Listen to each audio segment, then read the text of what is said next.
Hi guys. I saw a comment where somebody was asking about if you can, within Tinkercad, make parametric gears.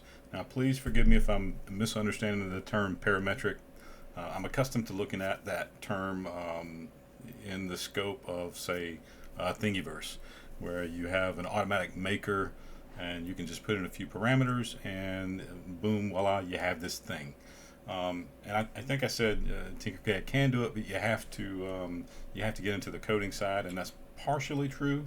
You do have to do that if you want to do it from scratch. But what I failed to say was there are actually some shapes already made by some really talented people. So I'll show you some of those in just a minute. But I would highly recommend that you first look at the introduction to gear ratios that Rob did. It's fantastic. It really gives a great understanding, a good base. Also, and now I don't know much by this guy. I just saw a video that he did, and it was really short, but it was really good. They explained some more terms. And don't let the Fusion 360 confuse you. I would highly recommend that you watch the video and just pay attention to the terminology, because you'll see it in some of these parts I'm about to show you. So this is going to be real quick. I'm not going to make anything with it. I'm just going to show you. Now, I have these things saved to my favorites, but I'll show you how to find them.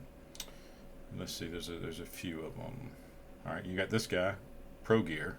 If you hover over it, it shows you the name. That's just Pro Gear. I'll just place him. This one is called Useful Gear, and then this guy is called Metric Gear. All right, now I've got those saved to my favorites, but you can find those just if you're on your basic shapes. Hit this and type in Useful Gear, and actually it's going to pick up everything with gear and probably useful, and you can find those. So Pro Gear, Useful Gear, Metric Gear.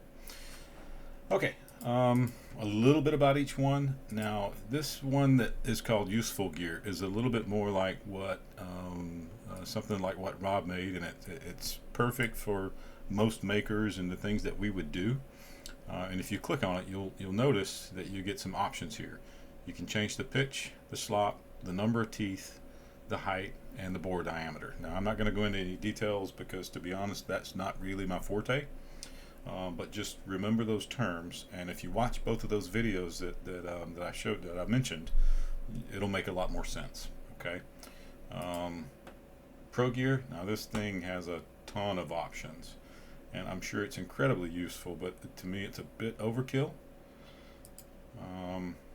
This guy here is a good solid gear, and it's a little bit more like a designed gear, like you would see in a lot of devices.